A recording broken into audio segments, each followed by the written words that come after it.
Hello guys, current affairs funda में आप सभी का स्वागत है। मैं हूं आपके साथ अभिषेक शर्मा। और जैसा कि आपने थंबनेल पर देख लिया होगा, हमारे आज के इस सेशन का जो टॉपिक है वो है कि किस तरह से हम करंट अफेयर्स को, किसी भी महीने के मंथली करंट अफेयर्स को आप मंथली, माफ़ कीजिएगा, किस तरह से आप मंथली करंट अफेयर को केवल एक दिन में कवर कर सकते हैं। ठीक है, तो ये आज का हमारा सेशन रहने वाला है। काफ़ी इंटरेस्टिंग रहेगा, आप अंत तक देखिएगा और हर एग्ज़ाम के लिए आपके यूज़फुल ही रहने वाला है। बस एक कंडीशन है इसमें, इस मेथड से पहले एक कंडीशन ये है कि आपने एक बार डिटेल में करंट अफेयर्स पढ़ लिए हो।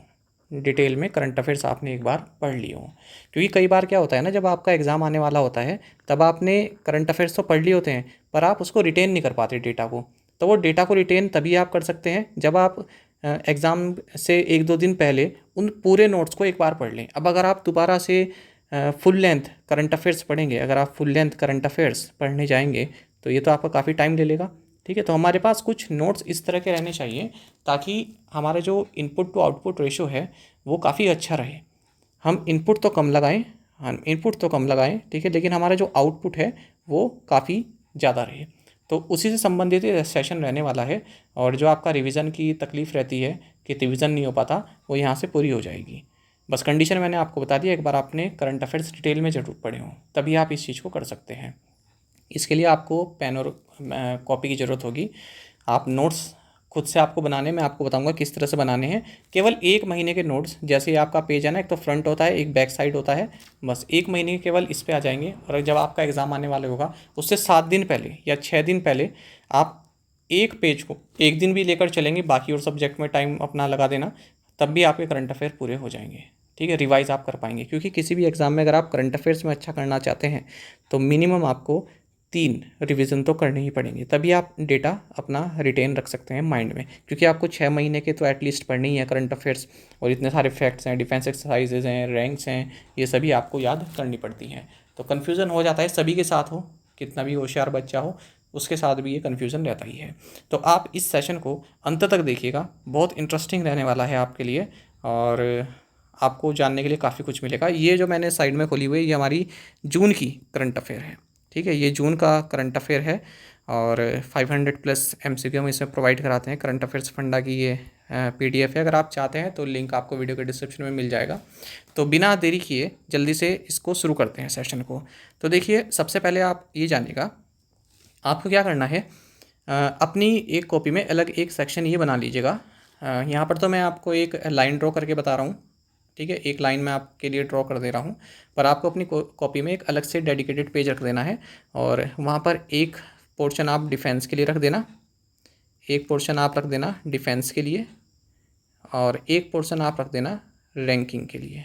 ठीक है, एक पोर्शन आप रैंकिंग के लिए रख देना। चलिए, अब इसमें हम आगे बढ़ते हैं। 1 मिनट। एक आपने रख दिया डिफेंस के लिए और एक आपने रख दिया रैंकिंग के लिए। अब आते हैं अपने मेन बिजनेस पर। देखिए, हमारा पहला है कि डेज एंड थीम से संबंधित ये क्वेश्चन है हमारा। तो डेज एंड थीम का तो सिंपल रहेगा, आगे मैं आपको थोड़े टफ क्वेश्चन बताऊंगा किस तरह से आप उन्हें रिटेन कर सकते हैं अपने माइंड में। देखिए, जैसे पहला क्वेश्चन है हमारा, ग्लोबल डे ऑफ पेरेंट्स। तो हमने सबसे पहले क्या लिखा, global day of parents, global day of parents. ठीक है, अच्छा, ये लिख दिया हमने। कब मनाया जाता है, हम जून 1। इसी के नीचे हमने लिख दिया प्रॉमिस। ठीक है, थीम में केवल हमने प्रॉमिस लिख दिया। और 1 जून को ही मिल्क डे भी मनाया जाता है, मिल्क डे भी मनाया जाता है। देखिए, बहुत कम चांसेस होते हैं कि, जैसे आप यहाँ पर देखिए, the promise of playful parenting, बहुत कम चांसेस होते हैं कि ऑप्शन में आपको दो दो ऑप्शन ऐसे मिलेंगे जहाँ पर प्रोमिस से ही स्टार्ट हुआ सेंटेंस। ठीक है, तो ये आप याद रखें, केवल प्रोमिस आपने देख लिया कि ग्लोबल डे ऑफ पेरेंटिंग या ग्लोबल डे ऑफ पेरेंट्स का जो थीम है वो केवल आपने प्रोमिस इतना लिख लिया। आगे बढ़ें, अभी देखते रहिएगा। दूसरा डे आया हमारे पास, no tobacco day, no tobacco day. ठीक है, नो टोबैको डे देखिए आप, 31 मई को मनाया गया, 31 मई को मनाया गया। आपने क्या लिख दिया, ये थीम है protecting children from tobacco industry interference, केवल आपने लिख दिया प्रोटेक्टिंग। क्या लिख दिया आपने? केवल प्रोटेक्टिंग। जहाँ भी ऑप्शन में प्रोटेक्टिंग दिखा आपने क्लिक कर दिया। मैंने क्या कहा, पहले आपने करंट अफेयर डिटेल में अच्छे से पढ़े हो, उसके बाद आप ये काम कीजिएगा। ये नहीं कि आप केवल इसी तरह से नोट्स बना रहे हैं, केवल इन्हें ही पढ़ रहे हैं। ये आपके रिवीजन के लिए, एग्जाम टाइम से पहले के लिए। आगे देखिए, आगे आपका REC लिमिटेड से संबंधित। अब हमने क्या किया, REC लिखा। REC को कौन सा अवार्ड मिला? Sustainability champions editors choice award. केवल हमने लिख दिया सस्टेनेबिलिटी चैंपियन। ठीक है, सस्टेनेबिलिटी चैंपियन, क्योंकि सस्टेनेबिलिटी डेवलपमेंट ही बन सकता है यहाँ से सस्टेनेबिलिटी चैंपियन में। तो मिला क्या है? Sustainability champion. उसी के थोड़ा ये देखिए, एरो को यूज़ जरूर करें, इससे क्या होता है नोट्स अच्छे भी लगेंगे और समझने में आसानी रहेगी। अब यहाँ पर लिखा है किसके द्वारा ऑर्गेनाइज किया? आउटलुक ग्रुप और IIT गोवा। तो यहाँ पर लिख दिया आपने outlook group plus IIT Goa. Finish. आगे आए आप। अब यहाँ पर है आपके पास, which Indian peace keeper was named the United Nation military gender advocate of the year for 2023। Answer क्या है? मेजर राधिका सेन। अब यहाँ पर हाल ही में एक एग्ज़ाम हुआ था, वहाँ पर ये क्वेश्चन पूछा गया, शायद उत्तराखंड PCS में पूछा गया था, किसी और एग्ज़ाम में पूछा गया था, या ऑप्शन में ये था मेजर राधिका सेन ऑप्शन में दिया हुआ था। हालांकि आंसर क्वेश्चन कुछ और था, पर ऑप्शन में मेजर राधिका सेन भी दिया हुआ था कंफ्यूज करने के लिए, क्योंकि कई बार एस्पिरेंट्स होते हैं ना कि यार राधिका सेन कहीं तो सुना है, क्या पता ये आंसर हो। ठीक है, तो देखिए राधिका सेन को ये मिला United Nation military gender advocate of the year for 2023। केवल आपने लिखा राधिका सेन, आगे आपने लिख दिया gender advocate, gender advocate UN, बस फिनिश। ठीक है, इसके अतिरिक्त आपको कुछ भी नहीं लिखना है, ये सब चीज़ें लिखनी है। हालांकि आपने जब पहली बार स्टडी की तब आपको ये सब पढ़ना है। आगे बढ़े आप। आपने देखा ACI चैंपियनशिप 2024 में आर्म रेसलिंग में भारतीय दल ने कुल कितने पदक जीते। ठीक है, आपको क्या लिखना है? अब ये देखिए, आपने जब पहले नोट्स पढ़े उसमें आपने ये भी देखा कि ये ताशकंद उज्बेकिस्तान में हुआ। आपने लिखा सबसे पहले क्या है ये? Arm wrestling Asian championship. आपने लिखा आर्म रेसलिंग एशियन चैंपियनशिप कहाँ पर हुआ? ताशकंद। अब आप अगर तैयारी कर रहे हैं तो आपको आगे उज्बेकिस्तान लिखने की ज़रूरत नहीं है, आपको पता होना चाहिए कि उज्बेकिस्तान की राजधानी ताशकंद है, तो यहाँ पर उज्बेकिस्तान आपके दिमाग में ही फीड होना चाहिए। अब यहाँ पर भारत की परफॉर्मेंस क्या रही? भारत ने क्या जीता है? कितने मेडल जीते हैं भारत ने? टोटल 7 मेडल जीते हैं, जिसमें 1 गोल्ड है, ठीक है, और 6 ब्रॉन्ज है। तो आप किसे लिखेंगे? 1 गोल्ड है, 6 ब्रॉन्ज है, बस। अगर यहाँ पर सिल्वर होता तो आप SCT नोट कर देते। खत्म आपका ये पूरा क्वेश्चन। देखिए कितने में खत्म हो गया। आगे देखिए, what has SEBI reduce the staggered delivery period for the commodity derivative segment 2। तो 3 डेज़ कर दिया है, जो कमोडिटी डेरिवेटिव्स के लिए जो पीरियड है वो 3 डेज़ कर दिया है, पहले 5 डेज़ था। आपने क्या लिखा? सेबी डेरिवेटिव, ठीक है, सेबी डेरिवेटिव्स, और आपने केवल इसको कर दिया 5 to 3। ठीक है, केवल इतना लिख दिया बस कि 5 to 3 कर दिया है, 5 to 3 तक इसको कर दिया है। आगे अगर हम बढ़े, देखिए नेक्स्ट है हमारे पास, which state has emerged as the leading state in terms of addition of transmission lines by state transmission utilities in physical year 24। अब यहाँ पर अगर हम देखें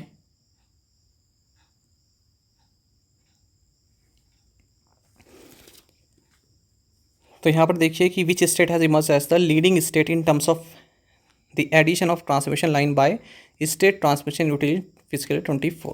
केवल आपको क्या लिखना है, ये सब मैं रफ कर देता हूँ अभी आपके लिए, ठीक है, इस सब को रफ कर देता हूँ।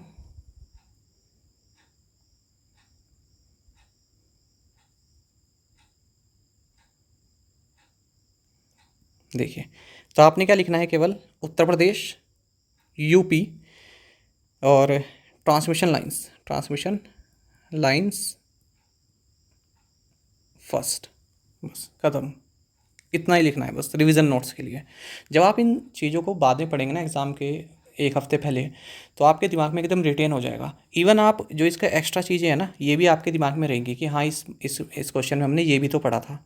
ठीक है। अब यहाँ पर देखिए वाला question, what is the name of the campaign launched by the International Olympic Committee in collaboration with Reliance Foundation and Abhinav Bindra Foundation. तो let's move India campaign launch किया था। तो आपको क्या लिखना है, केवल let's move India, let's move India, और यहाँ पर आपको क्या लिखना है, आईओसी। पता होना चाहिए कि आईओसी का मतलब क्या है, रिलायंस प्लस अभिनव बिंद्रा, बस खत्म। आगे बढ़े, how much dividend will LIC pay to the government of India. तो आपने क्या लिखा नोट्स में, LIC 3662 करोड़ GOI, बस खत्म। अब इतना आपको पता होना चाहिए कि डिविडेंड की बात हो रही है। आगे बढ़े हम, what penalty has prudential authority of the south African reserve bank imposed on SBI South Africa branch. SBI की जो साउथ अफ्रीका की ब्रांच है, इस पर हाल ही में जो साउथ अफ्रीका का सेंट्रल बैंक है उन्होंने या जो prudential authority of south African reserve bank है, इन्होंने जुर्माना लगाया था 10 मिलियन रैंड का। तो इसको कैसे करेंगे, SBI South Africa 10 million rand, बस। अब आपने क्योंकि डिटेल में पढ़े हैं, आपको पता है कि जुर्माने की बात हो रही है, कि मॉनेटरी पेनल्टी लगी थी। अब यहाँ पर देखिए, which Indian company has signed a deal with Kuwait's Burgan Bank. ठीक है, तो TCS ने किया है। तो आपको क्या लिखना है, TCS प्लस बुर्गन, कहाँ का ये भी पता होना चाहिए, कुवैत, बस खत्म। ठीक है, ये क्वेश्चन है, भारत पे एंड फ़ोन पे ने अपना जो झगड़ा है वो निपटा लिया है। किससे संबंधित था, तो पे से संबंधित था। इसमें तो आपको बनाने की भी जरूरत नहीं है, ये तो आपको ऑप्शन से ही पता चल जाएगा। आगे देखिए, where is GAIL's first green hydrogen plant located. तो कहाँ पर है, विजयपुर मध्य प्रदेश में। GAIL green hydrogen plant Vijaypur MP, बस खत्म।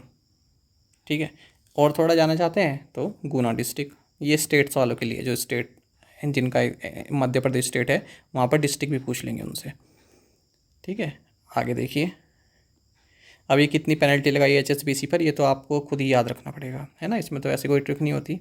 दूसरा देखिए, RBI द्वारा हाल ही में शुरू की गई पहल के संदर्भ में प्रवाह का क्या अर्थ है। तो इसके लिए भी आपको एक अलग से डेडिकेटेड पेज बनाना है, जहाँ पर आप क्या करें, फुल फॉर्म जो भी यूज़ हुई हैं, कई सारी स्कीम है गवर्नमेंट की जहाँ पर फुल फॉर्म यूज़ हो रही हैं, उनको लिखना है। तो बस आपने प्रवाह लिखा, RBI उसके ब्रैकेट में लिख दिया, और फुल फॉर्म आपने लिख दी। जब फुल फॉर्म लिख देंगे आपको पता ही चल जाएगा किससे संबंधित है, रेगुलेटरी एप्लीकेशन से संबंधित है, वैलिडेशन और ऑथराइजेशन से संबंधित है। आगे आप बढ़े, क्योंकि आप डिटेल में एक बार पढ़ चुके हैं, आपको पता है कि किस बारे में बात हो रही है। आगे बढ़ते हैं,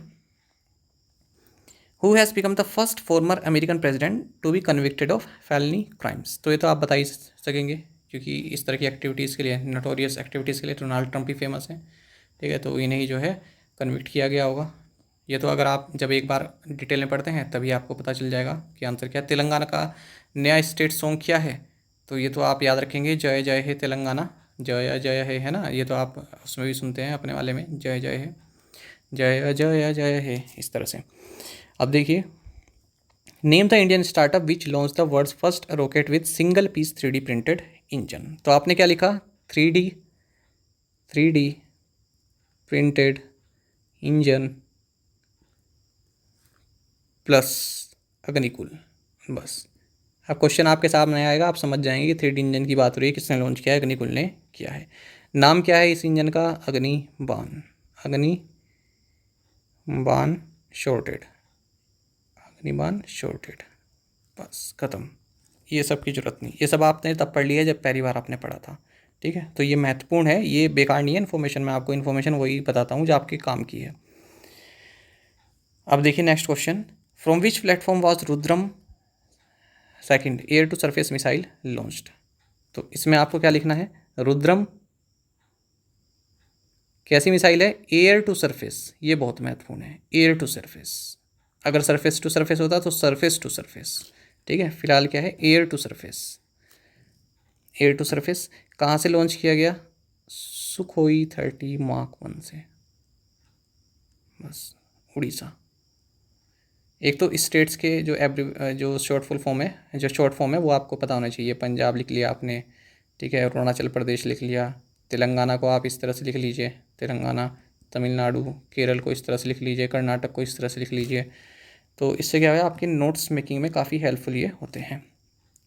अब मैं आपके लिए एक कोई वैसा देखता हूँ जिसमें रैंकिंग या फिर डिफेंस से संबंधित कोई एक्सरसाइज हो, तो वो अगर मिल जाए तो काफ़ी अच्छा रहेगा। उससे एक आइडिया यहाँ वाले के लिए भी मिल जाएगा कि वो वाला नोट्स हमको किस तरह से बनाना है। चलिए देखते हैं, बाकी और कोई क्वेश्चन मुझे दिखेगा तो वो मैं आपको साथ के साथ बता दूंगा। अब जैसे ये रविशंकर को कहाँ पर एम्बेसडर चुना गया है, देखिए यूक्रेन। क्यों क्वेश्चन महत्वपूर्ण है? यूक्रेन आप सभी जानते हैं कि एक फोकस पॉइंट बना हुआ है काफ़ी टाइम से, जब से वॉर चल रहा है रशिया और इसके बीच में। इसी तरह से रशिया से संबंधित कोई न्यूज़ हो, यूक्रेन से संबंधित हो, इसराइल से संबंधित हो, महत्वपूर्ण है। और यहाँ तो यूक्रेन में हमारे नए एम्बेसडर बने हैं रविशंकर, ठीक है, रविशंकर बने हैं, तो इसलिए ये महत्वपूर्ण हो जाता है क्वेश्चन, क्योंकि इनकी भूमिका काफ़ी महत्वपूर्ण रहेगी ना। ये यूक्रेन में हमारे एम्बेसडर बने हैं तो भूमिका महत्वपूर्ण रहेगी। अच्छा, आगे देखते हैं। बाकी और देखिए, यहाँ पर फिलीपींस है, इतना महत्वपूर्ण नहीं है। जॉर्डन में इतने महत्वपूर्ण नहीं है, कैमरून में इतने महत्वपूर्ण नहीं है, पर यूक्रेन में आपके लिए महत्वपूर्ण है। अब देखिए स्पोर्ट है, यूईएफए चैंपियन लीग 2024 किसने जीता? ठीक है, तो ये जीता है रियल मैड्रिड ने। तो सिंपल सा आपने क्या करना है,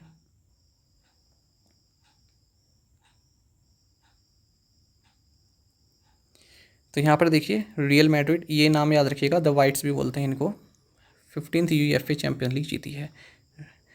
तो आपने लिखना है रियल मैड्रिड,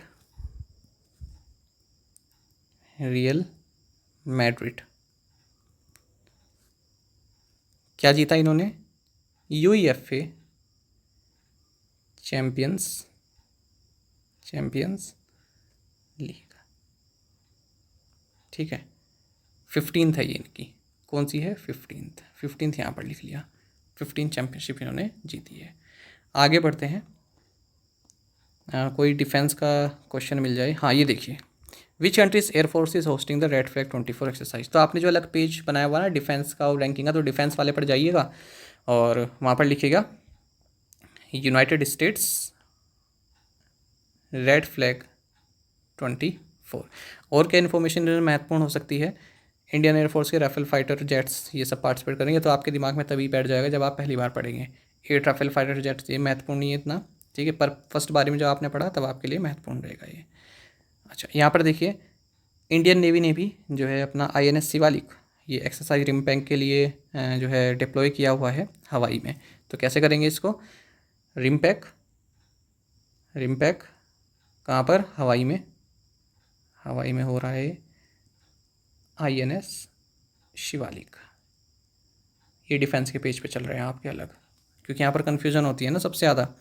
अब एक अगर हमें कोई रैंकिंग का मिल जाता तो काफ़ी अच्छा हो जाता। बाकी और क्वेश्चन देखते हैं।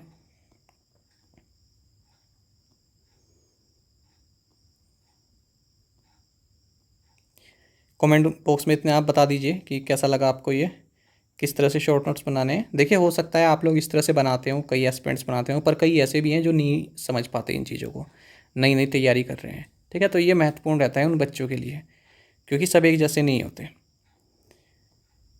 तो मुझे लगा कि आपको ये बताना चाहिए। और एग्ज़ाम डेट से पहले जब आप देखेंगे ना, आपके जून महीना हो गया, केवल 2 पेजेस पर आपके नोट्स फिनिश हैं, ठीक है। और जुलाई देखेंगे 2 पेजेस पर हैं। अब ये 2 पेजेस आप एक दिन में आराम से रिवाइज़ कर लोगे, और इनके अतिरिक्त जो आपका मैथ्स, रीजनिंग, ठीक है, ये सब होता है, ये भी आप कर लेंगे। तो ये इसका फ़ायदा है इस मेथड का। बाकी मैं आपको बता देता हूँ। देखिए, मान लीजिए कोई रैंकिंग है भारत की, उसमें भारत को मिला है 40th रैंक, ठीक है, भारत की कोई रैंकिंग है। और देखिए एक ही है ना, आगे बढ़ते हैं। अब जैसे ये एसएससी के चेयरमैन कौन बने, तो केवल एसएससी लिखा, कौन? बस राकेश रंजन। चाहे तो आप अपॉइंटमेंट का एक अलग पेज बना सकते हैं अपने लिए। जिनके पास ये पीडीएफ कोर्स है उनके लिए भी ये है, महत्वपूर्ण है, ठीक है। इस तरह से शॉर्ट नोट बनाए, एक बार आपने पीडीएफ पढ़ ली, एक बार आपने वो शॉर्ट नोट्स पढ़ लीजिए। तो पीडीएफ तो आपका एक्स्ट्रा ज्ञान देगी, क्योंकि ये डिटेल्स भी है इसमें, और जो ये शॉर्ट नोट्स हैं ये आपके एग्ज़ाम से 7 दिन पहले आपके लिए महत्वपूर्ण रहेंगे। तो ये इसमें आपका महत्वपूर्ण है। अच्छा, और क्या देखें हम इसमें?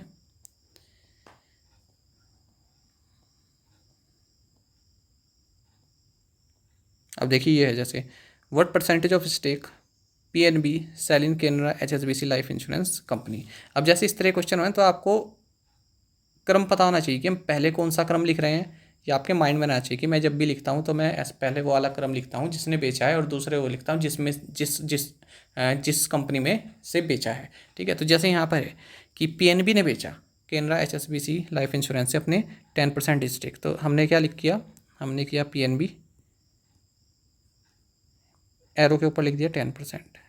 ठीक है, किस में से बेचा? कैनरा एचएसबीसी, कैनरा एचएसबीसी में जो इसके 10% स्टेक थे वो बेच दिए। ठीक है, अब ऐसा भी हो सकता है कि एक्वायर हो, तो जब एक्वायर होगा तब आप केवल ये लिख देंगे ACQ, और जब एक्वायर नहीं होगा, जब बेचे हुए होंगे, तब आप कुछ भी मत लिखिए, तब आप केवल अपने आप समझ जाइए कि ये बेचे हैं इसने अपने स्टेक। आगे देखते हैं और कोई अच्छा सा क्वेश्चन मिले जिसमें आपको लगे कि हाँ ये तो बहुत काफ़ी आसानी से हमें याद हो गया। अब देखिए, अगर आप अवार्ड्स का भी एक अलग बनाना चाहते हैं तो अवार्ड्स की भी एक अलग पेज ऐसे बना सकते हैं। जैसे ये है Dilip Bose award for life time achievement, किससे मिला? ऑल इंडिया टेनिस एसोसिएशन से। तो ऑल इंडिया टेनिस एसोसिएशन, और यहाँ पर लिख लेंगे आप नर सिंह।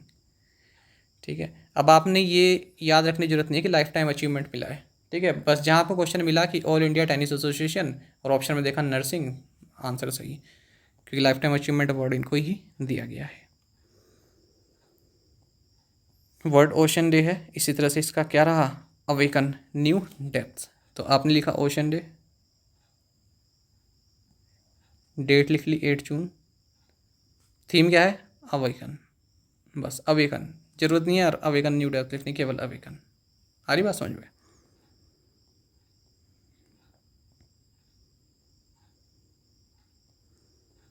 आगे देखते हैं कोई और अच्छा सा क्वेश्चन मिल जाए तो।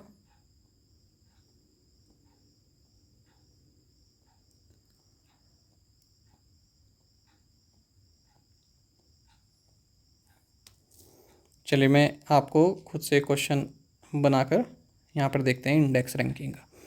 ठीक है, देखिए पहले इसको रफ कर देते हैं।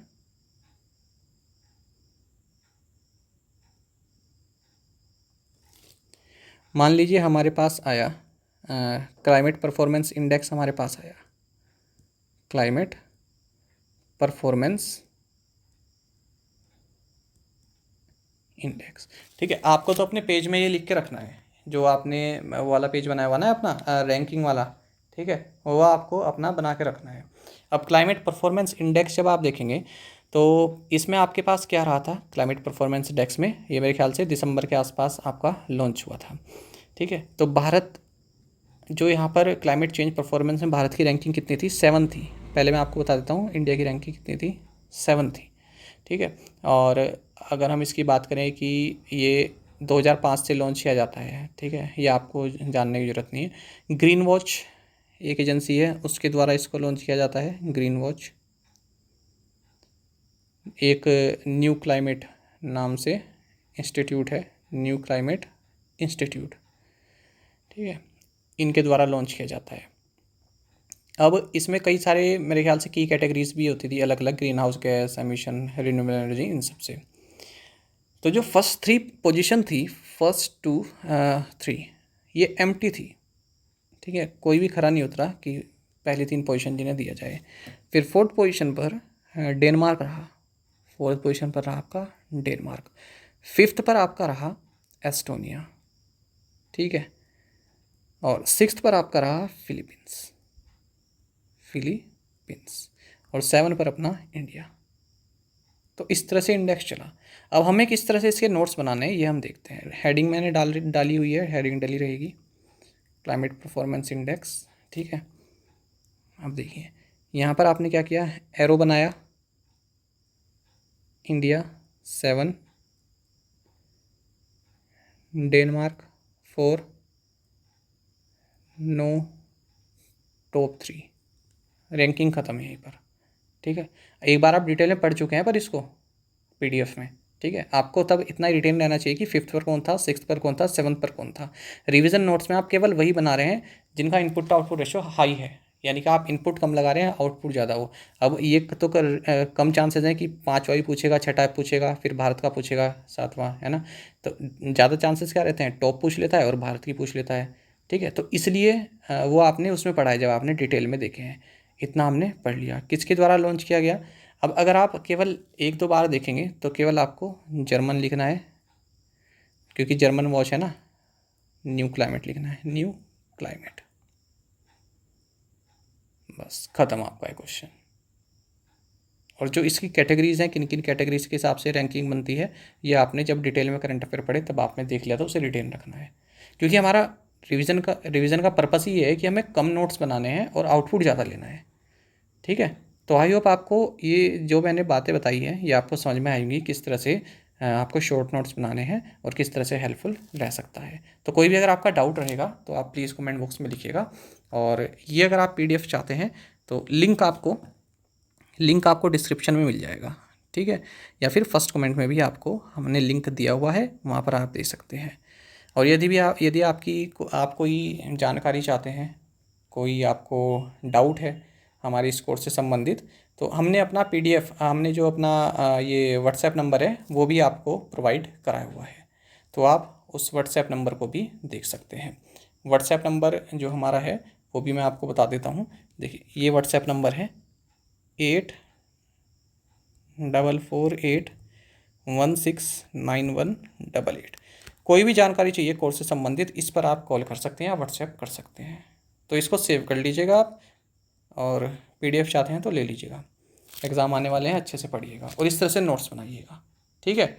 चलिए, थैंक यू गाइस।